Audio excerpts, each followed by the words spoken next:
ki oni afunye mmeka nono afunye mmeka.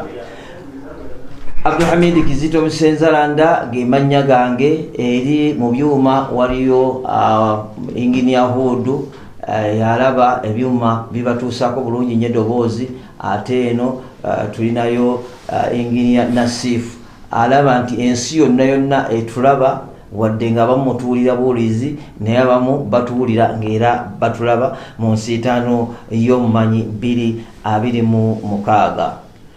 Twebaza Katonda nti atuwangazizza okutujja mu mwaka guli lwe twakoma okuwuliziganyako mu nsiitaano eyo kati ate n'omwaka guno. Twebaza bakadde baffe abateekamu ssente mu puroguramu eno y'ensiitaano. Tusaba Allah abasasule bulungi ate buli kintu kyonna naawe ekyokolayo oba ogenze ku Balkis Spices n'ogulayo ekintu kyonna spices zaabwe oba oyina tafaali ddene nnyo lyoba oyongedde ku puroguramu eno. Balkis Spices gwe wenna ayagala ebirungo ebiwomesa byofumba ate nga bikuyambako okukola nga eddagala. Weekwate ba Balkis Spices tojja kwejjusa. Bano balina ebirungo nga mixed spices nga bino birungi nnyo mu kukola emigaati, cakes, daddies, donuts n'amandaazi. Mixed spices ate nga bikuyamba kuzito y'ebyofumba okubiwa akawoowo akalimu eddekende n'okubikuuma nga tebyonooneka mangu. Balkis Spices balina ne tea masala, pilau masala, muchuzi mixed, haram masala, okra sauce ne okra tea beef masala. Chicken masala mwina, fish masala ate nga biwoomu nnyo era nga ate byakakasibwa ekitongole kya UNBS. Gwe nno omukulu abeetaaze kasange wali ebweyogerere buto emabega wa Naalya SS. Osobola okuba ku ssimu yaabwe okumanya ebisingawo eri 0740 9439 oba 0786227214 nga bali wamu n'aba Anti-Porridge.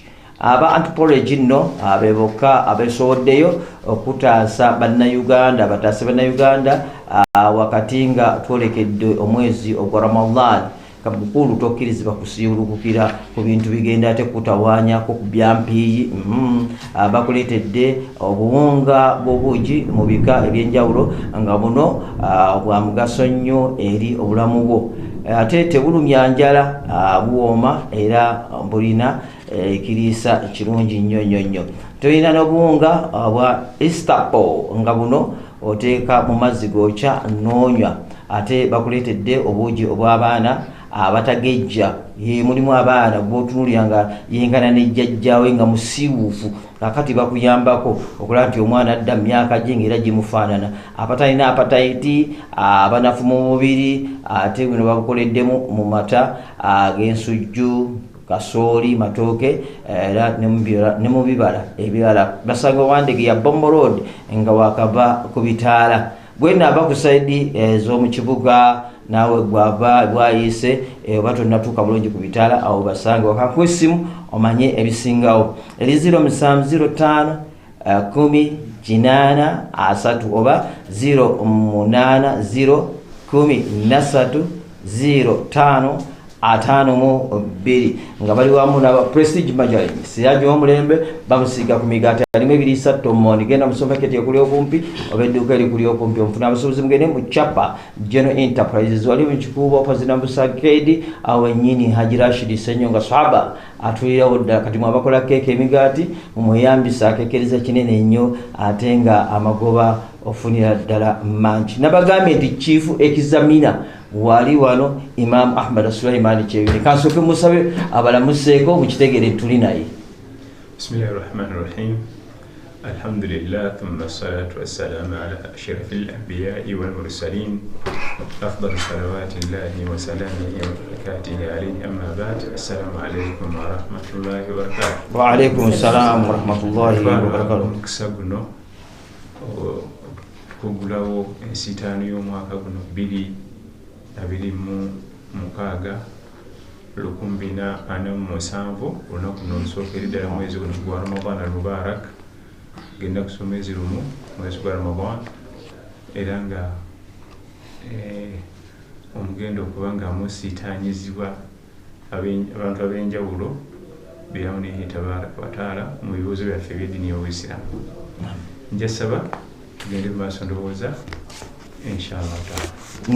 Era kampe ateera omukisa omumbejja ono Frida Mazzi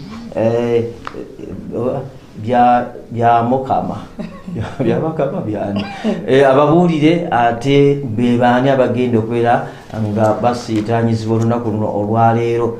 Oluvannyuma tujja gendako ku mateeka ajja natubuulira biki omuntu bw'akola akabonero naddamu ekibuuzo afuna mmeka ku mutendera guno ogusooka tuyitawo oba tubatoolako.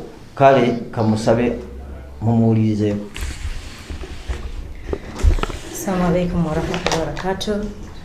Mwasibye mutya abawuliza bakikumisa mutumiza mwenda Pale FM kwali ya mutwa bulijjo programu ya nsiitaano ya mumanyi 226. Ekiro ky'olunaku olwaleero atulina abasiitaanyizibwa bali bana okuli Kawuma Hatim okuva e Naluvule, Mutebi Abdul Ghani okuva e Kanyanya, Hassani Waswa Sulaiman okuva e Kagoma ne Sekale Masudaisi okuva e Bulenga. Abo nno be bana abagenda ositaanyizibwa ekiro ky'olunaku olwaleero. Temwerabira amateeka nga bwe gabadde tegagenda kyukamu. Tulina ebibuuzo bina Qur'ani ya kutaano. Tusooka na Qur'ani otubuulira wogenda okusoma oyogera erinnya lyo gy'oviiridde n'ennamba gy'okutte, then n'otubuulira wogenda okusoma awo ne tubinootinga.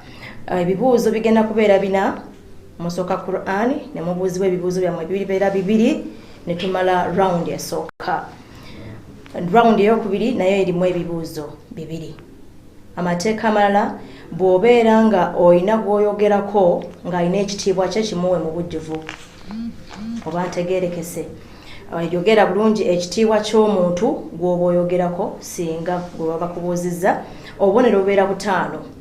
Mu mutendera guno tetusalako wabula ate osobola okuba ng'olonda munno alemereddwa ekibuuzo naye balina sooka kukulonda bulonzi.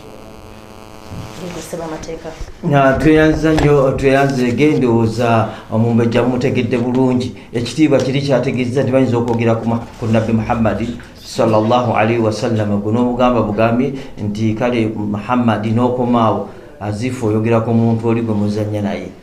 Bayinza okwogera ku linnya lwa sahaba. Olina okubeera nga oteekako sebo zibamba, olina okuteekako ateera ebiriikiriza. Okitegedde.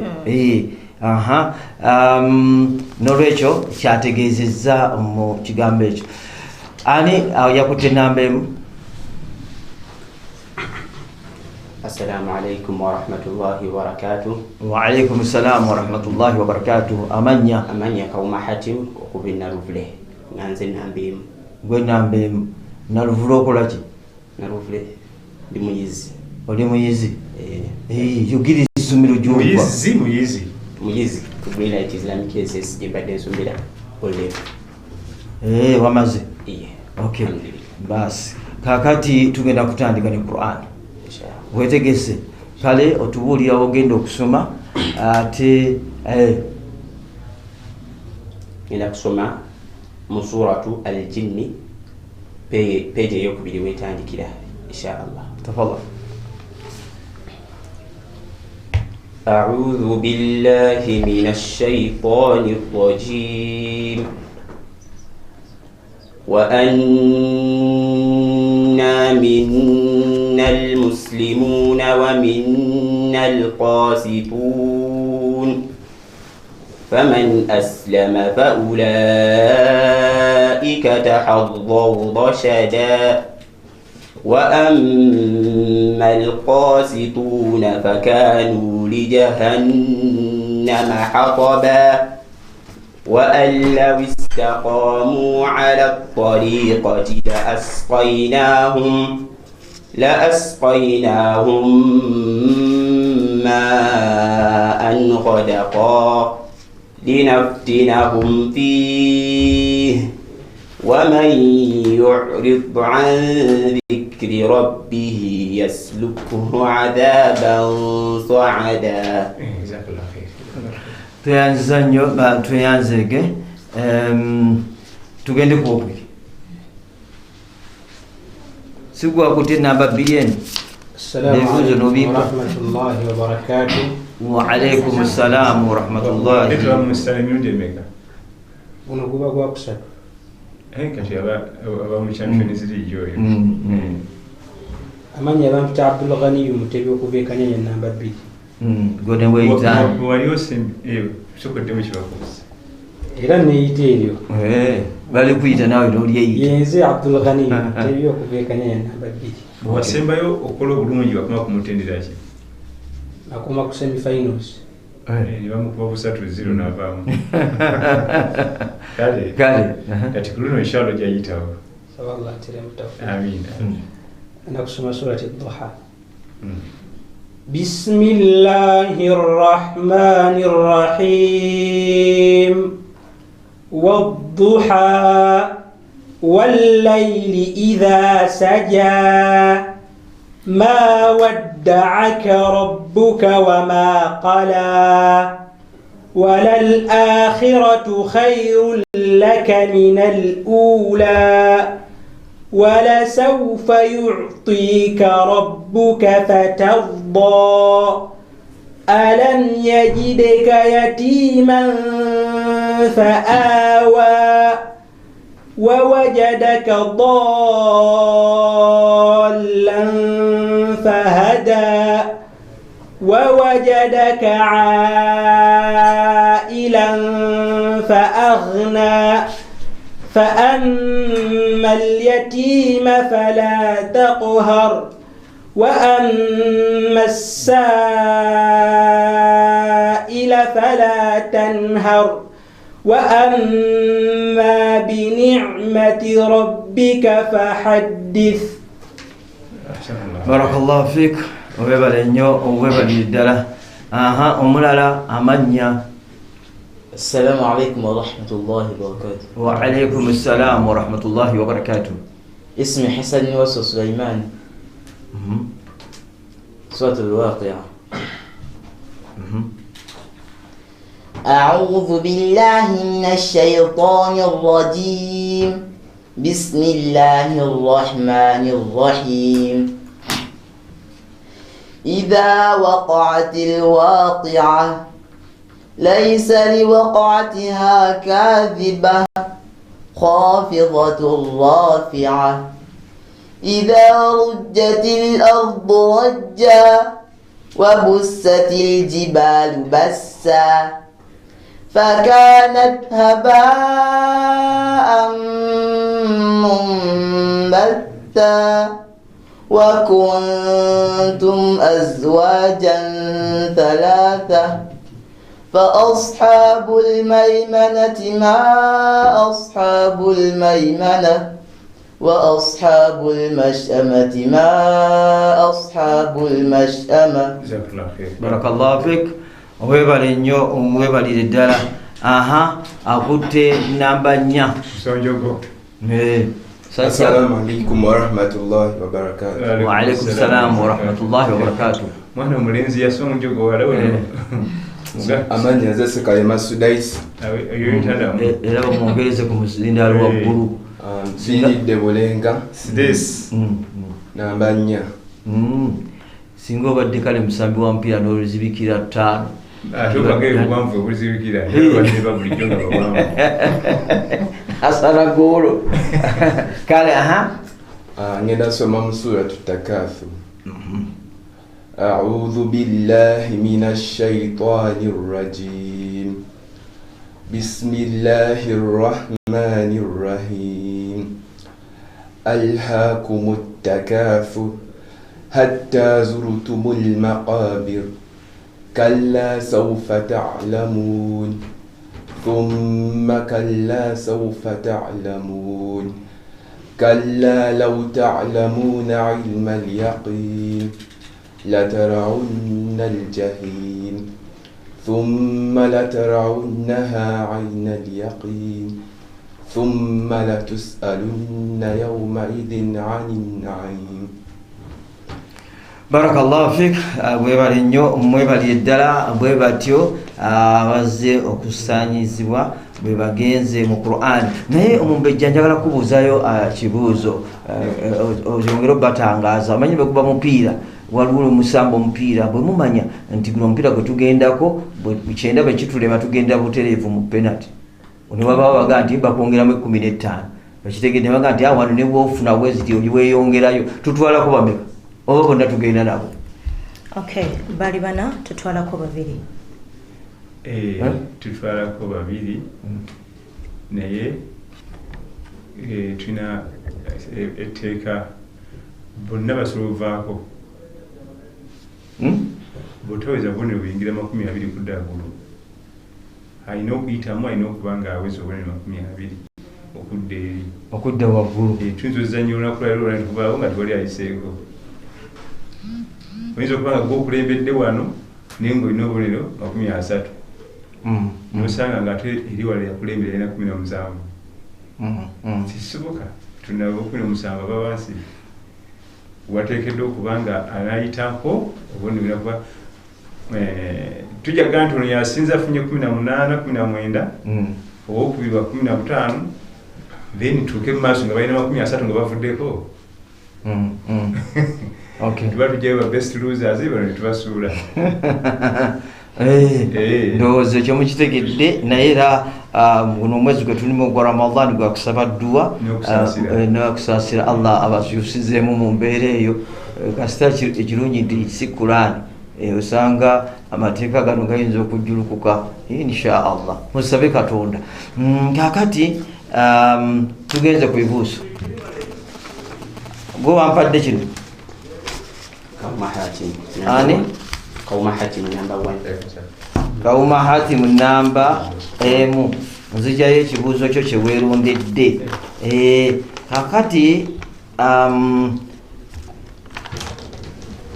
kati omubaka sallallahu alaihi wasallam okimanyi bulungi nti yasenguka tonyenya mutwe yogera kati be kubanga wonyenya omutwe mba sitegeera oba oyogedde oboga nti kakati tuweeyo amateeka abiri agaalaalikwa oluvannyuma lw'okusenguka. Allahu jalla wa ala ajjuma tuwulira amannya ge n'ennamba ye bulojjaawo osooka tuwulira amannya kubanga oli awulira tamanyi kati ali naani. Amannya Kauma Hatim okuba enalubule nga nze nnamba emu.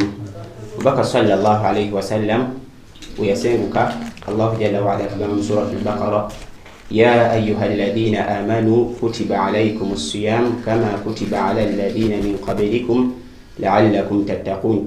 Etteeka yagamu ku mateeka agakanga Omubaka sallallahu alayhi wasallam amaze okusenguka etteeka ly'okusiiba. N'ekyokubiri mu hadithi ya Abdullah ibn Umar radiyallahu anhuma agamba فرض رسول الله صلى الله عليه وسلم صدقة الفطر على الذكر والأنثى والحر والمملوك.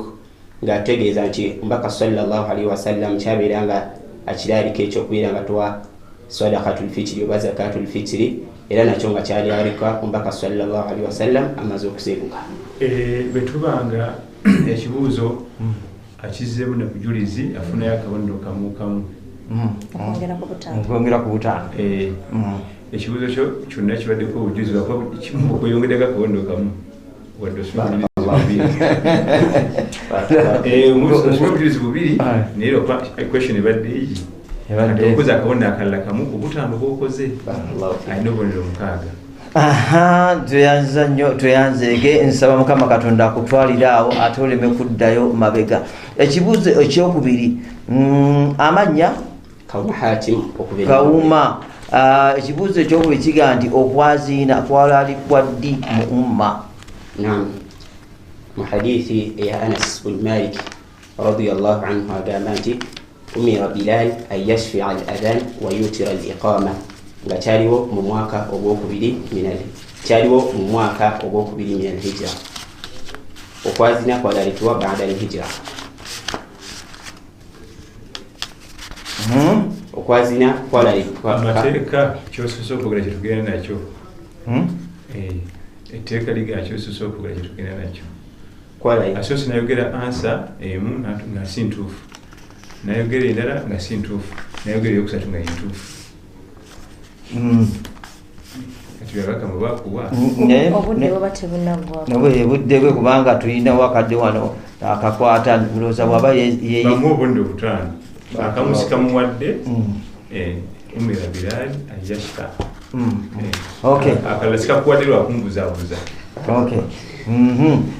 Ndowooza katusooke tumumuzeemuko katusooke tumumuzeemu anye ku lwendo lw'amazzi nga nawe bw'oteekateeka oluvannyuma lw'okusooka rawundi eno esooka tujja ndowooza kukomekerereza nakubabuulira buli omuzi yafunye mu Qur'an asobole okubeera nga agattagattamu alabe yazitowa kyenkana ki kubanga kyetaagisa nnyo okutegeera ki obuzito bw'omuntu buli lwotagitegeera nsonga oluusi okaluubirirwa kyoba olaba bw'obanga ogenda kumeketa amacupa osooka kupimamba okitegedde noyosaba mudola bwoba osobola okugagaaya. Amanya Abdul Ghani Mutebi okuva e Kanyanya namba 2. Namba 2 ekibuuzo kyo kye weerondedde kisooka kigamba tuweeyo amateeka 2 agaalaalikwa nga tetunnasenguka. mwalimu okubeera nga tusoma bisimillah, okusoma bisimillah, mwalimu n'okubeera nga ne swala, mwalimu swala n'okusoma bisimillah tugenda okusala ekisolo. Kati wadde wega nti wala taakulu mimma lam yuzkar kamunako okatwala wadde okajjayo nako gani wadde okajjayo nako tosagiranga mu bintu tozigani kitegeeza mugagga bwetwala ekanzu eyiyodolo ekuba n'ekimyanso netujjako amataala musajja mumyufu mweru mulungi ate nekanzu kuliko amataala kale ali awo alhamdulillah emikono agifunyiza nga agenda mutalawehe. Kakati ekibuuzo kyo ekyokubiri weetegese ani amanya Abdul Ghani Mutebi okuva e Kanyanya Mutebi weddira ki Mamba. Kakati ow'emmamba ekibuuzo kyokwe kigamba nti Eid yali ali kwa ddi mu umma baada al-hijra basi bakuwadde obubonero bwo ogira naawe yato obumulamu embozi wasiibulukuse kati ne bwonywa nywa ku lwendo lw'amazzi ani gwendi naye n'ennamba. Assalamu alaikum warahmatullahi wabarakatuh. Wa alaikum salam warahmatullahi wabarakatuh. Hassan Waso Sulaiman okuva e Kagoma namba 3. Namba katalwa yabuuka kata asigadde tannakubuuka tannafa badde kanyabuuka mubusiiwe era bagatannafa kiba kitegeeza nti yeteekateeka kuba nti mulamu gyali tannafa omuntu akubuuza yafa ddi kale omulongo kinga tunteredde onywedde eyi omusiraamu anywa oba weetegese kale weeteeseteese. Kakati ekibuuzo kye ekisooka mukwano omulongo omwazinyi nabbi gwe yalonda e Makka yaani? omwazinyi nabbi gwe yalonda e Makka yali Bilal ibn Rabah.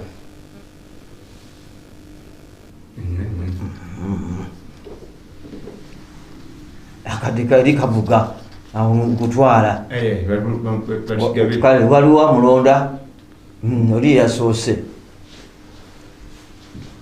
nsonjoko Amanya ze Sekalima Sudais viridde bulenga namba 4 yali Abu Mahdhura radiyallahu anhu. batuwa omulala era Mukama Katonda akuyamba nti bw'onoogendako mu maaso awo olwo tuba tugenda kukekejjulako batuwa omulala kale. Naam, Kawuma Hatim okuva e Naruvule. Mbaka sallallahu alaihi wasallam yabeera ng'alonda Abu Mahdhura Aws bin Miryan radiyallahu anhu. akuwoneka okulonda otegere lwaki nsonjogo tukwadde otugaye butata mahdhura babuza amannya n'otuwa erinnya nti abu mahdhura kiri tata mahdhura ag'obuzaale Aus bun Mi'yan radiyallahu anhu ate singoge Aus bun Mi'yan notaleta kiri badde ofuna akabonero okitegedde nkuddidde gwandi gwenziridde omulongo Hasani wa Sulaiman okuvaawa okuva e Kagoma kale oli mufumbo waji naye era nga oteekateeka oba okyasoma okyasoma akati okyasoma naye era ojja kuwasa insha Allah kuba abalongo bangu okuwasa kakati tuweeyo ku duwa kyesomwa eri abagole ababiri Allahumma jannibna ash-shaytan wa jannib ash-shaytan ma razaqtana. Damulire. Allahumma jannibna ash-shaytan wa jannib ash-shaytan ma razaqtana. Domulundi. Aliyomu awanise. Hatim Kauma. Oli mufumbo. Nidda. Oye kali. Hatim Kauma nambe okuva enalubule. Edduwa esomerwa abafumbo abagole egamba barakallahu lakuma wa barik alaykuma wa jamaa bainakuma fi khairin. Ku muzikiti gwamu okolanga ani mwazinyi tubali okusimula talinawe kale webale nnyo obwebalire ddala njagala abawuliriza abafu abalungi ekigambo kiyitibwa nti ogenda kubuuzibwa bibuuzo omuntu akubuuza ekibuuzo akubuuza n'erinnya lyo n'oyita bano kati obadde ogamba ndibuuza linnya lyo n'olwekyo ekibuuzo bantu bano abali wano babimanyi naye oluusi nebatunulira n'amataala gano agabeera mu studio ne batunulira ne kamera ezibatunuddemu bayinza okulowooza okutyamuko era ensonga lwaki tumala bagumya ogumye kale gwani nze Sekalima Sudais okuva Bulenga namba 4 kakati namba 4 ssebo naawe tuweeyo amateeka abiri agaalaalikwa oluvannyuma lw'okusenguka mulimu okusiiba Ramadan ebayogedde tugadda okyalina amalla mangi ag'okulonda oba bagoogeddeko tozza balaalika etteeka lya hijja ne balaalika n'etteeka ery'okuwanika omukono ng'ogenda ofuluma omuzikiti okusaba ofuluma akubonera etwakimitosine ayino gyebonero buli akamwako kanunye ani Sekalima Sudais namba 4 okuva Bulenga namba 4 okuva Bulenga munnabulenga oli mwana wa mafiina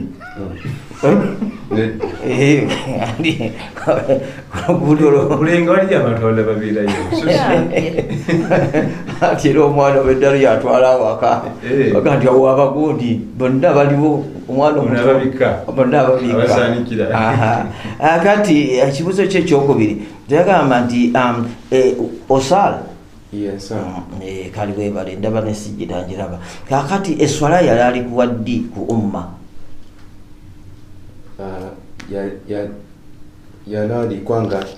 yalaalikwa Emakka nga tebanase yogire ebintu ebyatuka musajja omuwanvu bwatyo gwobasinga omuwanvu ate eddoboozi libeeretto eswala yalaalikwa nga tuli Makka nga Nabi Muhammad yali Makka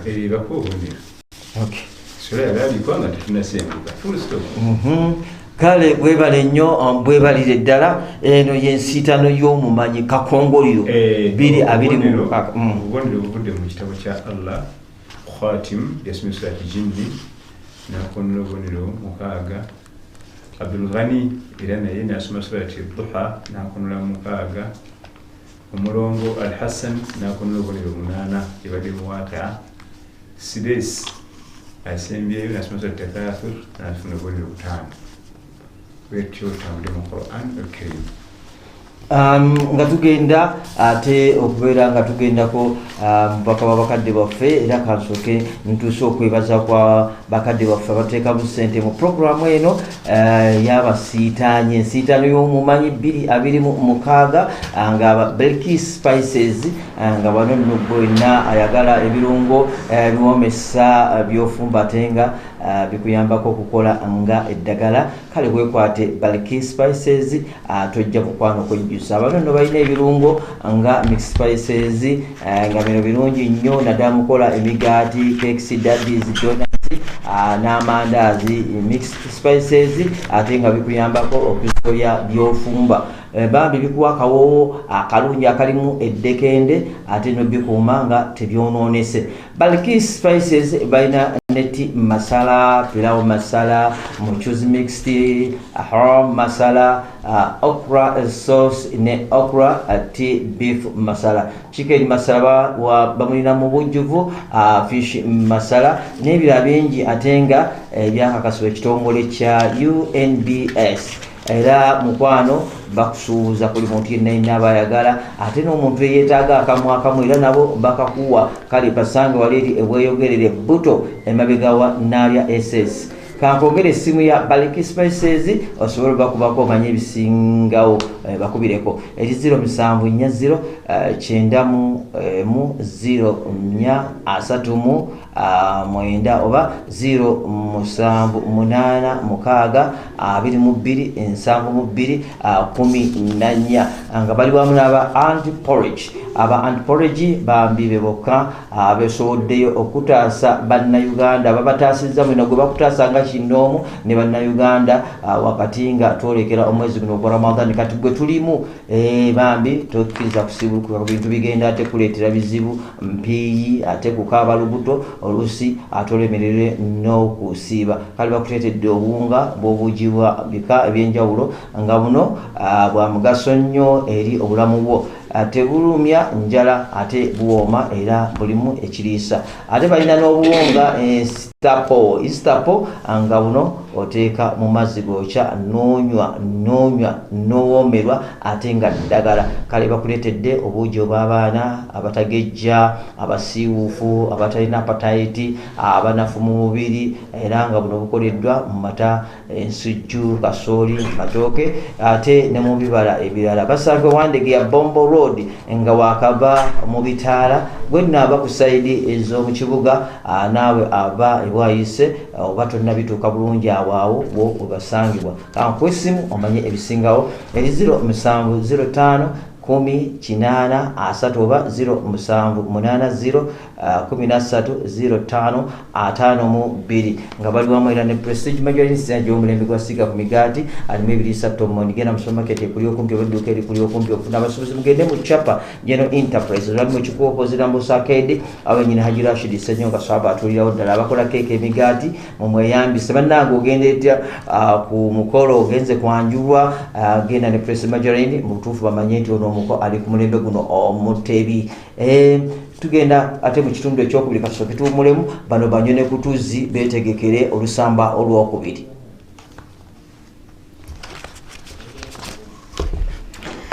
Tukwebaza nnyo gwenna akyekomere ku nkola ali omuntu wa bulijjo. Tugenda sooka tufune obubonero obwa rawundi esookedde ddala nga njagala okujjukiza nti ekiro ky'olwaleero tulina Kawuma Hatima okuva Naluvule mu nnamba esooka owokubiri ye Mutebi Abdul Ghani okuva e Kanyanya, owokusatu Hassani Waswa Sulaiman okuva e Kagoma ne Ssekalema Sudais okuva e Bulenga mu nnamba 4. Mu Qur'ani bwe bati bwe bakoze okusinziira ku bubonero. Kawuma Hatima okuva e Naluvule mu Qur'ani yafunye obubonero 6. Ebibuuzo bye bibiri byonna yabituuse ng'ekibuuzo ekisooka yafunye 6, ekibuuzo ekyokubiri nafuna 5. 6 bw'ogattako 6 n'ogattako 5 wabula teweerabira yalonzeyo emirundi 2 n'abeera nga yafunye akabonero kamu omugatte n'abeera n'obubonero 19. Mutebi Abdul Ghani okuva e Kanyanya mu Qur'ani yafunye obubonero 6. Ebibuuzo bye bibiri byonna yabituuse nga alina 5. nabeera nga alina obubonero 16. Hassan Waswa Sulaiman okuva e Kagoma mu Quran yafunye obubonero 8. Ebibuuzo bibiri biremye talina kibuuzo kyonna kye yalonze nabeera nga alina obubonero 8. Sekalema Sudais okuva e Bulenga ebibuuzo bye bibiri byonna yabituuse wabula ate mu Quran yafunye obubonero 5 nabeera nga alina obubonero 15. Kauma Hatim okuva e Naluvulo obubonero 19. Mutebi Abdugani okuva e Kanya obubonero 16. Hassan Waswa Sulaiman okuva e Kagoma obubonero 8 wabula ne Sekalema Sudais okuva e Bulenga obubonero 15. Tugenda mu round eyokubiri.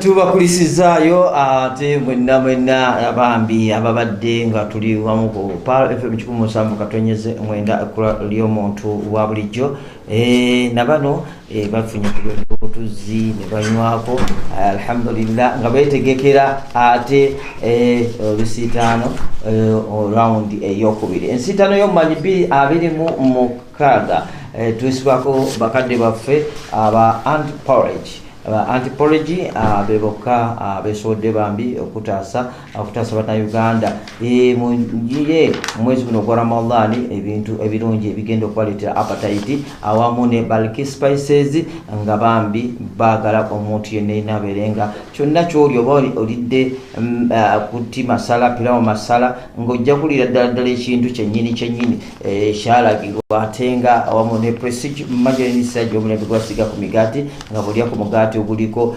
kasiyaja ako mu buntu bamanya nti ono ddala ali ku mulembe guno omutebi. Twagala tugende kati ku namba emu. Kale tuuka ku obubonero babawadde era buli muntu amanyi waali kati era amanyi weyeepikira. Kale Assalamu alaikum wa rahmatullahi wa barakatuh. Wa alaikum salam wa rahmatullahi wa barakatuh. Manya Hatim Kauma okuva e Naruvule Nambeemu. Kozi bagenda Naruvule oli muyizi? Ndi muyizi badde muyizi ku green light. Byawukandira omuyizi n'omuyizi? Omuyizi ye hand omuyizi student. Negwe obyogera nti byoli njawulo byonna muyizi.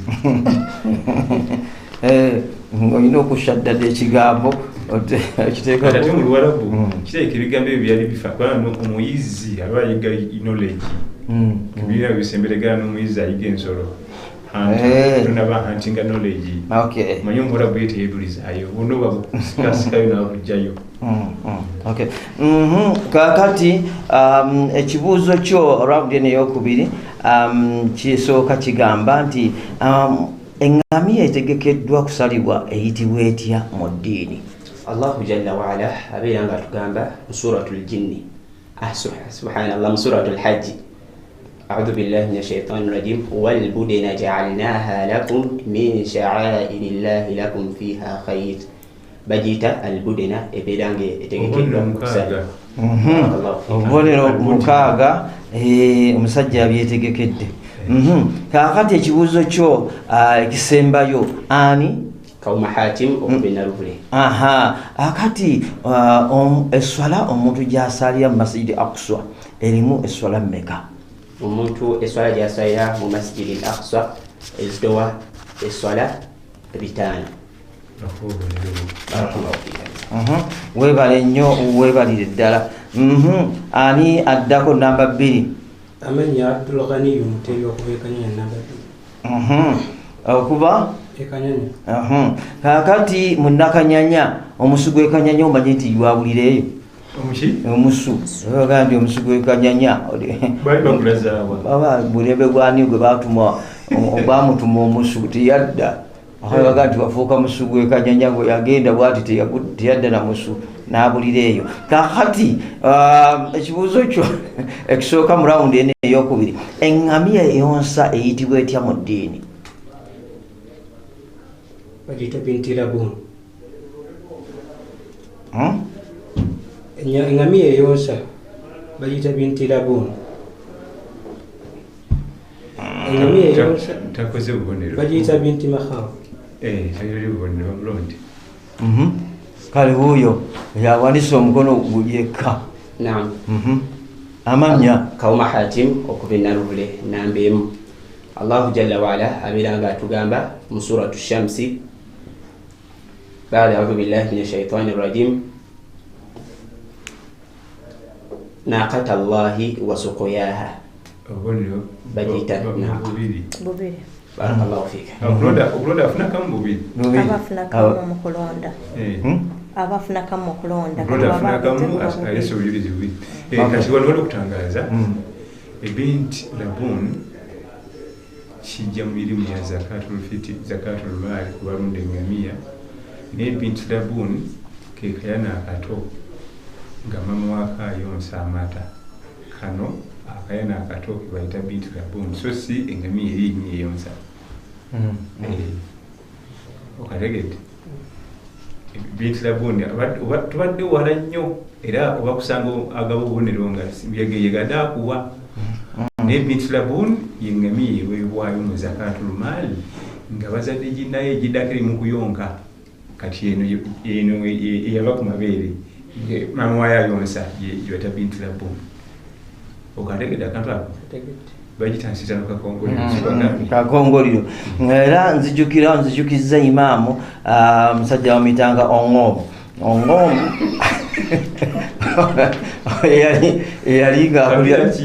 yalinga akulya yonebu nenga bannange nga bagoluga nga buli omwaka aba Ong'omu akatiraga okubonero soli mwangu kubugaba kaha kakati ani olugwe njogera naye ate Abdulugani nayitani ndalira te binti Makhaf kati ate binti Makhaf mama bamuzito Khaf okuba nti azitoye eggwako era si endala yazaliwe eno yeta binti Makhaf muwala wayonsa binti labun muwala wayonsa binti Makhaf muwala woli afunye olubuto nesoli nti baba muyita kana katoke bagemanya gaabo ombejja busibe bulwala obwosi tezirwala bwosi kakati nkubuuza ekibuuzo ekyo ekisembayo solati esinga okuba n'obudde obuwanvu ng'ozigase eza sunna ne farada solati esinga okuba n'obudde obuwanvu nga ozigase eza sunna ne farada muzonna nondemu musunna ne mufarada nondemu swala emu yokka salatul layl obubonero bwo obubozeewo ninda namba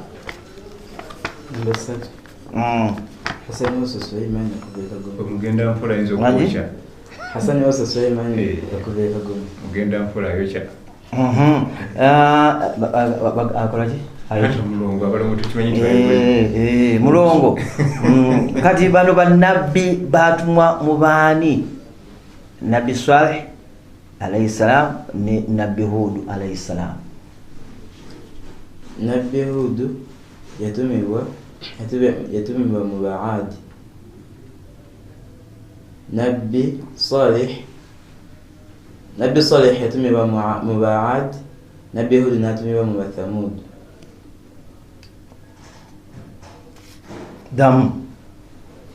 Nabbi Salih yatumibwa mu Aad.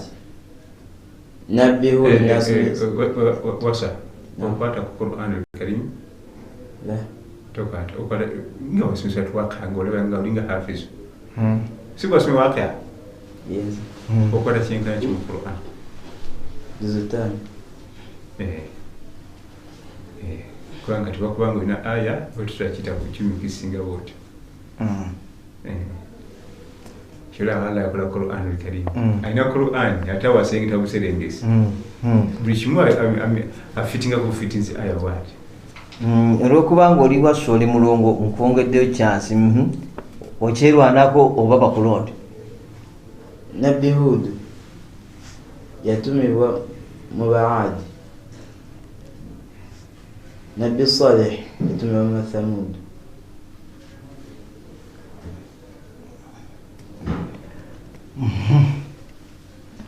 Ani amulonda oli yasoose Gani.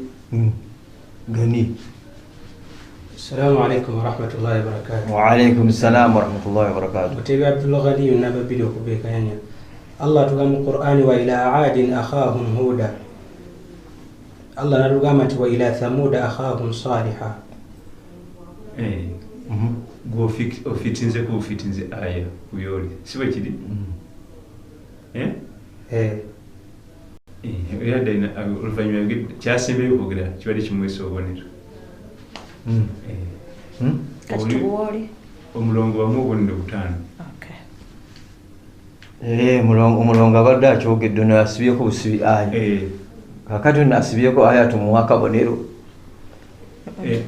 Tuwali kibamuwa. Anti kati waswa kyankoze adda ntabudde.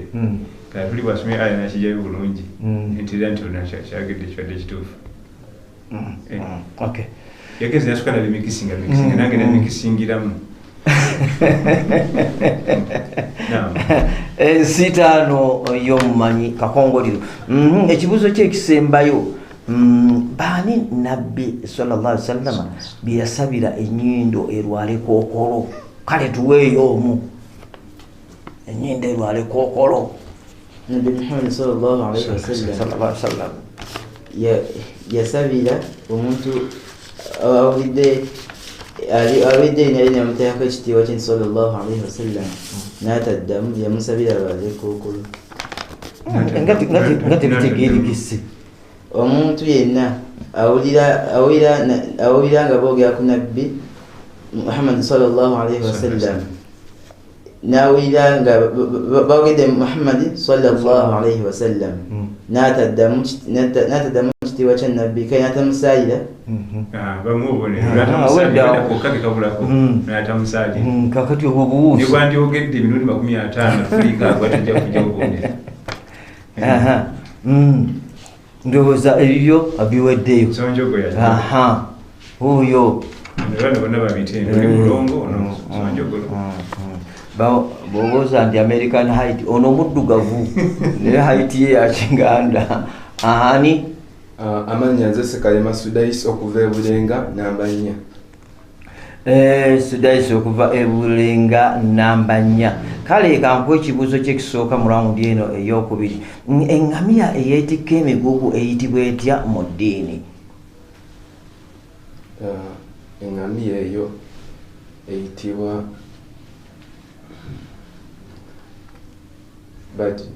badina.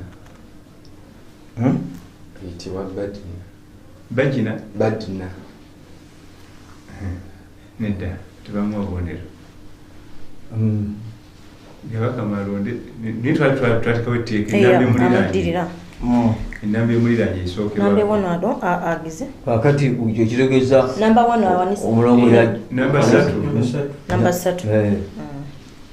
Eŋŋamiya eyeetikka emigugu bagiyita badana. Bagabire omulala. namba 2 Allah tabaraka wa taala atugamba mu Qur'an waliman jaa bihi himru ba'ir bagiyita ba'ir. Baba omulala. Naam, eŋŋamiya eyeetikka Gwani Kawuma Hatim okuva e Naruvule namba 1.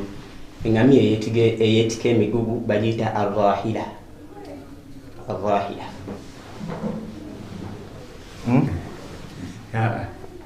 Tewali ina obubonero.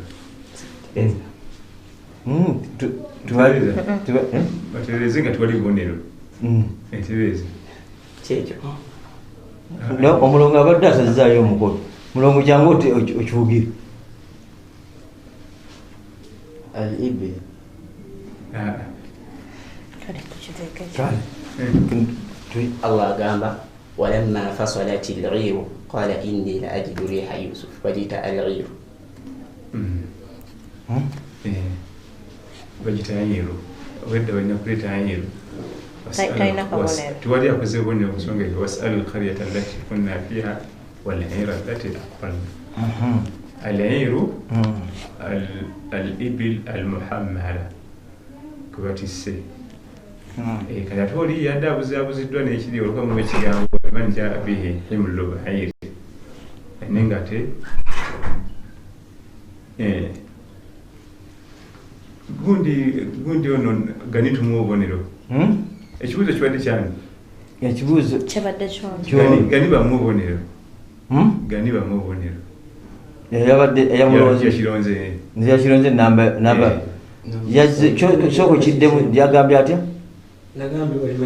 kijja ku muzindaalo gini gwe muzindaalo gw'omuntu walimanja bini himlu bahir ngamba nti kitegenkyengamira eyetisi bagiyita bahir bamuwa obubonero omwaka mubonero bubiri akokulonda ansa ne aya lwaki ate nga agambye bahir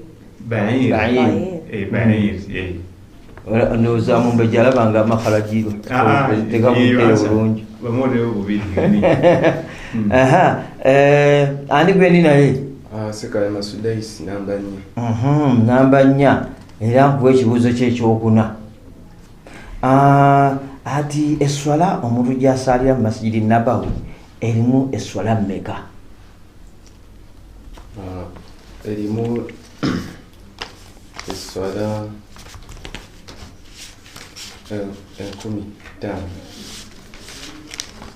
Omuntu kankana kiki yugira tubewo oba kikyamu gwe tubewo kite bamulonde namba 7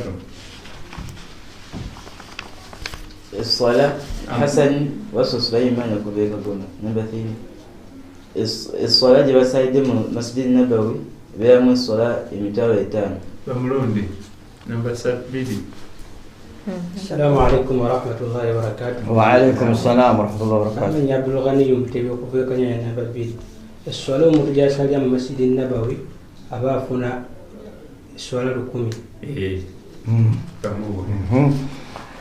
Sitano y'omumanyi 226 bwetyo ebibuuzo bwe bigenze nga omumbejja akyagatta abawe ekisembayo ekirungi ye ne baba awadde ensala ye asigalawo ng'atudde tekimwetaagisa kufubutuka misinde yayogera nasigala mu ntebe buli omu ne beesikaŋŋanako mu mikono kati bakadde bafe bateekamu ssente balikesi spices gwe nayagala ebirungo ebiwemesa byofumba ate nga bikuyambako okukolanga eddagala wekwate delicate spices tojja okwejjusa bano nno abalina ebirungo nga mixed spices nga bino birungi nnyo mu kukola emigaati, cakes, daddies, donuts n'amandazi.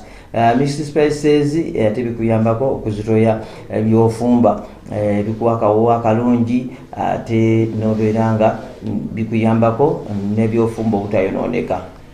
Baliki spices baina neti masala, pilau masala, mchuzi mixed, haram masala, okra sauce, okra tea, beef masala, chicken masala, fish masala, n'ebirala bingi nnyo ate ng'ekirungi byakakasibwa ekitongole kya UNBS.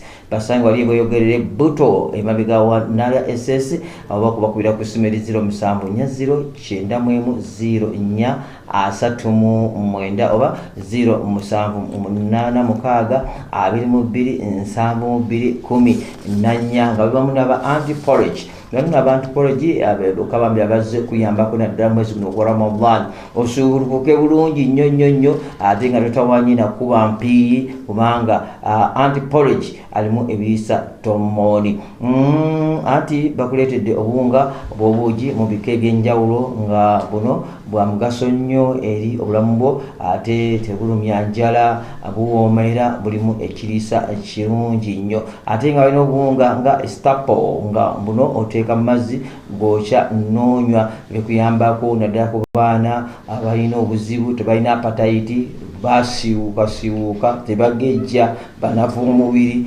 ate ebirwadde byabamalawo dda kale bo basanga wali Rwandegeya Bambo Road nga wakabako bitala bokuba ku simu omanye ebisinga wali 0705 10 8 asatoba 0780 1305 abali kwesi majani sajo omulembe ngo basika mu migati alimu 23 mondigena mu supermarket yakuli okumpi bedukere kuli okumpi omufuna abasubuzi mugere mu chapa General Enterprise wali bachikubo opposite ne Nambus Arcade mumbejja mbadde nkusaba abantu bano osoka kubabuulya buli omu ayimiridde atumire kubanga yinza okubeera nga tebawakakisa ate nakabira ku muzindaalo nze ndowooza basooke batumire nga buli omu akyalina essuubi okuba nti yayiseemu tugende okubikola ki okubikubawo nga tutambula butambuzi kale eyasoose namba emu jangu muzindaalo otumireko ku bantu bo. Assalamu alaikum warahmatullahi wabarakatuh. Alaikum salam warahmatullahi wabarakatuh. Amanya Hatim Kauma okuba enaluvule sokera ddala okwebaza Allah ampadde omukisa okutuukako wano ne sayira nubaka sallallahu alaihi wasallam ntumira sokera ddala okutumira umama wange ali enaluvule Hajat Naziri Salma nentumira ne kutata wange Abdunuru Mutumba naye nga gyali alhamdulillah nentumirako ne kubayizi bannange benatudde nabo sini eyokuna ku Greenlight Islamic SS. Assalamu alaikum warahmatullahi wabarakatuh. Wa alaikum salam warahmatullahi wabarakatuh. Assalamu alaikum warahmatullahi wabarakatuh. Wa alaikum salam warahmatullahi wabarakatuh. Amanya Abdul Ghani Mutebi okuvekanyanya tumirako basiramu bannange bonna mu ggwanga lino era nentumirako basaze bannange bensala nabo ku Masidirisa Namuŋoona ne bensala nabo ekanyanya omuzikiti gw'ebyennyanja entumirako ne taata wange Sheikh Abbas Mutebi awo ekanyanya entumirako ne bannabutambala bonna. Assalamu alaikum warahmatullahi wabarakatuh. Wa alaikum salam warahmatullahi wabarakatuh. Assalamu alaikum warahmatullahi wabarakatuh. Wa alaikum salam warahmatullahi wabarakatuh. Ntumirako ba obi bange betamaze nabo betwatudde nabo nentumirako omusomesa wange tobu baby betwatudde nabo Sabia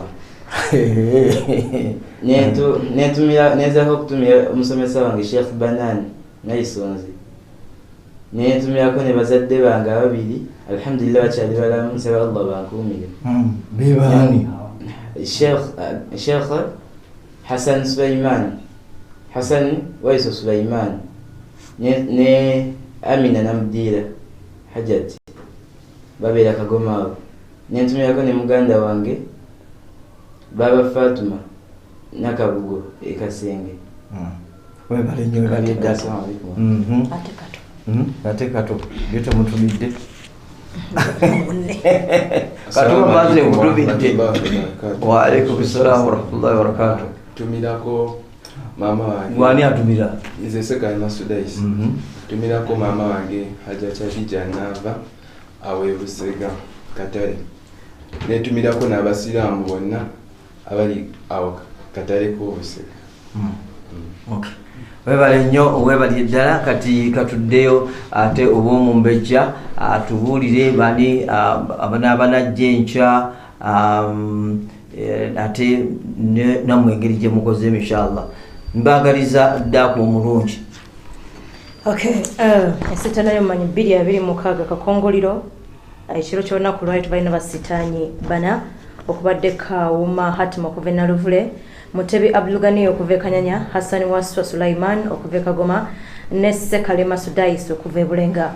Bano nno mu round yasoose Kauma Hatim Naluvule yafunye obubonero 19, Mutebi Abdul Ghani obubonero 16, Hassan Waswa Sulaiman obubonero bwabadde 8, wabula ate ye Sekale Masudais okuva e Bulenga yafunye obubonero 15. Mu round eyokubiri Kauma Hatim okuva e Naluvule ebibuuzo bye bibiri byonna yabituuse ng'ekimu yakifunyemu obubonero 6, ekimu 5, n'alondayo omulundi gumu n'afuna obubonero 2, n'abeera nga round eyokubiri ebibuuzo bye bibiri abifunyemu obubonero 13. Mutebi Abdul Ghani okuva e Kanyanya ebibuuzo bibiri yatuuseeko kimu obubonero 5, n'alonda emirundi 2 ng'omulundi ogumu yafunye obubonero 2, omulundi gumu n'afunawo akabonero kamu, n'abeera omugatti ng'alinawo obubonero 8. Hassan Waswa Sulaiman okuva e Kagoma ebibuuzo bye bibiri yabituuse n'obubonero 5 nabeera nga afunyewo obubonero 10. Sekalema Sudais okuva e Bulenga ebibuuzo bibiri byaganye nabeera nga tafunyewo kabonero mu bibuuzo bye mu round ey'okubiri tafunyewo kabonero. Bwe tugatta obubonero bwonna okuva mu round yasoose nga tugasseko Quran ne round ey'okubiri, Kawuma Hatim Naluvule okuva e Naluvule alina obubonero 32. Kitegeeza 19 obwasoose mu round yasoose ne 13 mu round ey'okubiri abana obubonero 32. Mutebi Abduganiyu mu round yasoose obubonero 16, mu round ey'okubiri obubonero 8 nabeera nga alina obubonero 24. Hassani Waswa Sulaiman okuva e Kagoma mu round yasoose afunyewo obubonero 8, mu round ey'okubiri afunyewo obubonero 10 nabeera nga alina obubonero 18. Sekalema Sudais okuva e Bulenga mu round yasoose afunyewo obubonero 15, mu round ey'okubiri tasobodde funawo kabonero nabeera nga alina obubonero 15. Kawuma Hatim okuva e Naluvule obubonero 32, Mutebi Abdulgani okuva e Kanya obubonero 24, Hassani Waswa Sulaiman okuva e Kagoma obubonero 18, wabula Sekalema Sudais okuva e Bulenga obubonero 15. Ababiri bano be bayiseewo okweyongerayo ku mutendera oguddako. Kuliko Kawuma Hatim okuva e Naluvule n'obubonero 32 ne Mutebi Abdulgani okuva e Kanyanya obubonero 24. Olunaku olw'enkya bano betusuubira okubeera nga bajja mu nsitaano y'omumanyi kakongoliro 2026 be bano bengenda okusoma essaawa zino enkya mukwate ku budde tujja kuddamu tubakubire mutegeere essaawa meka. Tujja kubeerawo ne Mukeba Abdul Hamid okuva ku Bilali Bwayise, Lukongwa Murshid okuva Wakiso, Khairat Sware okuva Namungoona ne Yunus Kisame okuva Mutungo. Abo nno be bagenda okubeerawo enkya inshallah. Wabula era tulina n'abalala, tulina Sengo Husna okuva ku Madina Islamiki, Burhani okuva Namungoona, ne tubeera ne Sechewa Abdul Karim okuva Sumbwe, ne tulina Masiko Kinanati okuva e Kawanda. Mbagaliza okusula obulungi akumata kumira mpeera tusinkana olunaku lw'enkya inshallah.